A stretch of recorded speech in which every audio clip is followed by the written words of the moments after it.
In the latest escalation of violence between Israel and Hamas, hundreds have been killed as Israel launched intense airstrikes across Gaza early this week. The strikes come in retaliation to ongoing rocket fire from the Gaza Strip, marking a significant surge in hostilities that has already left hundreds of casualties, both military and civilian.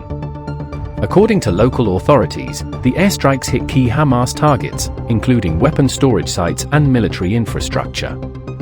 However, civilian areas were also affected, and the death toll is expected to rise as search and rescue operations continue.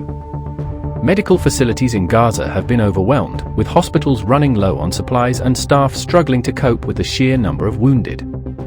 Many of the injured are reported to be women and children.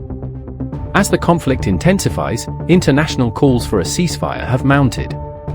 The United Nations has called for an immediate de-escalation, urging both parties to return to negotiations.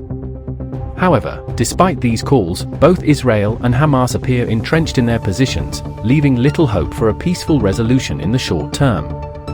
The region has been in a state of high tension for months, with skirmishes escalating into full-scale violence after the breakdown of talks and the failure of diplomatic efforts. The tragic loss of life, along with the ongoing destruction, paints a bleak picture for the future of Gaza and the broader Middle East.